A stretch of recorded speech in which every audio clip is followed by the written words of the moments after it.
I've drawn up the still life, and the first thing I'm going to do is put some highlights in where the lightest bit of reflection from the light from the window is going. Now that I'm going to put in with a bit of candle wax, just because it makes a nice texture. Okay, you might want to break a bit off so it's not quite as cumbersome as this, and maybe a little bit on the lightest parts of the fabric pattern, and it adds a nice texture to it as well. Obviously it's hard to see where you're going, so you're going to have to focus quite well on what you're doing. So just a few little bits that are going to be highlights at the very end. It'll look quite nice. Now I'm going to wash over with the background, so that's the darkest area.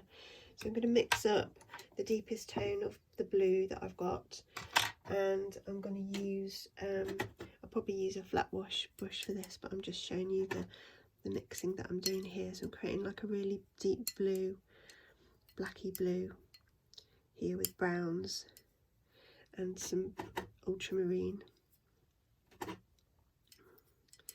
Then I'm going to be getting one of my flat wash brushes, and I'll be painting over the background with that.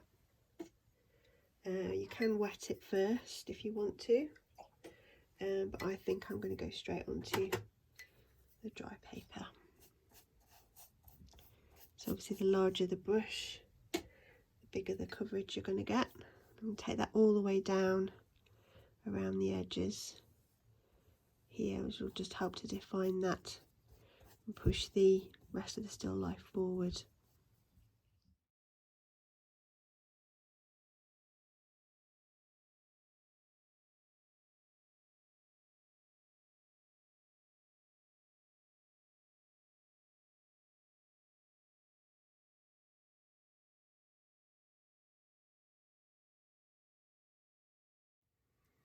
Now you need to paint in the mid-tones, and I'm starting with the fabric. So I'm using a round brush. It's quite a large area to cover, so a decent size round brush like this is quite useful. This is a number 8.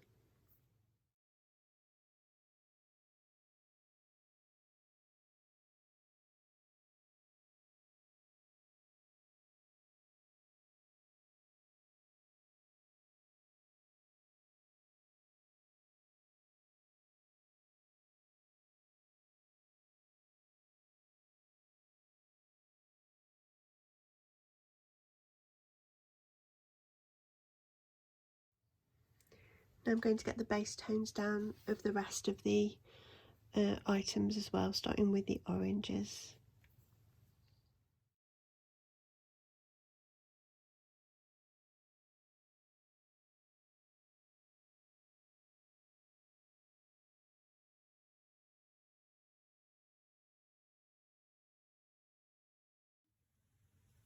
So based on my sketch, I've marked in the areas of shadow, dark shadow, because it's easy to get confused once you've got the first base of painting. So I've basically followed my sketch, and I've tried to use all of the areas of deep shadow here and identify the shapes, and I've just sketched those in here so I know where I'm going. So I'm just going to basically pin this up so I can follow this as I'm painting. So I'm putting a little bit more of the wax on, just for a little bit more resist in the semi-shaded areas, mostly around the top of the orange there where the light hits. So you'll get a mid colour then appearing through the slightly darker colour that I'm going to put on next. So this is how it works. So I'm painting this on. This deeper dark shade will cover over eventually because there'll be another tonal layer to it. So I'm painting on the middle section, as it were, and then that wax that I've just put on, it's just adding a little bit of resist to the top. So you've got this halfway house of colour there. I'll do the same with the second one. So those pencil lines will get covered over with that much darker shadow and I needed those just so that I could see where I was going, otherwise it just gets really confusing. So I'm going to carry on in this way across as a second colour pass, as it were, across all areas of the painting. So for example here then, now I'm putting the inner shadow onto this banana here, so it's a slightly deeper colour than I started with. So that's the lemon yellow mixed with a little bit of magenta to make it a touch more orange.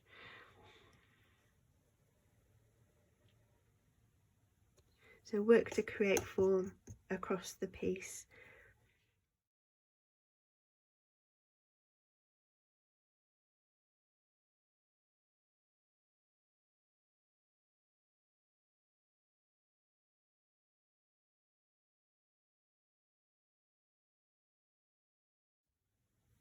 So gradually building up colour here. It's quite a slow process, but you're building up tone on tone.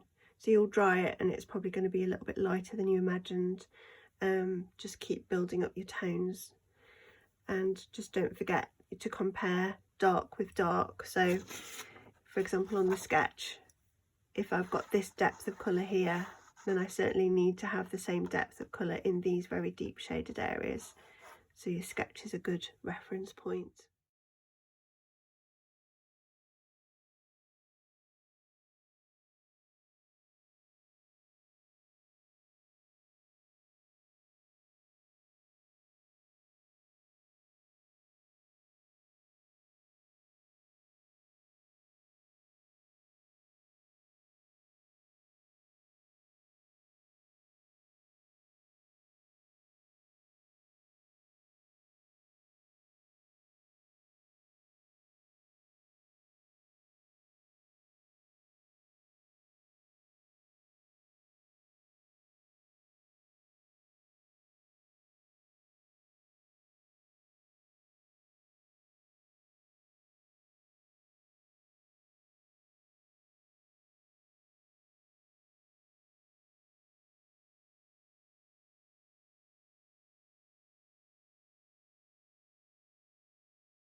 So finally finish off with all your little dark details and edges, and then put some highlights in of white, and you could put some sponging onto the oranges as well, which I'll show you how to do.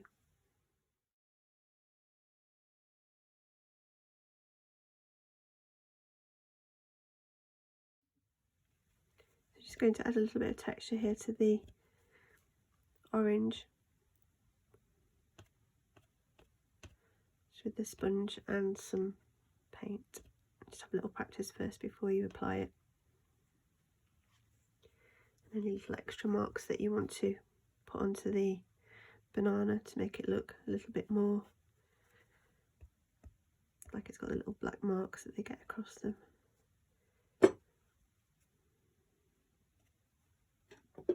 Hard to be exact, but it will give more realism to it, I think.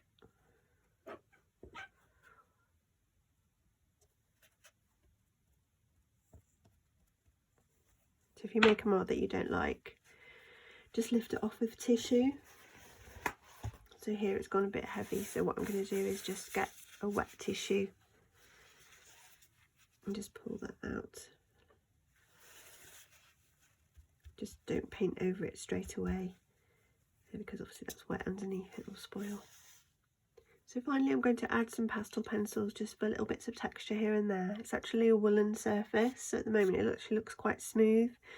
So I'm just going to play around with how that would look if I just add a little bit of texture to various different areas, just to accentuate the fact that it's not a completely flat fabric. There is some depth and texture to it. It's actually a woolen blanket, so I'm not going to go over the whole thing, but just sort of key areas, that primarily the areas that have got the shadows in, I think.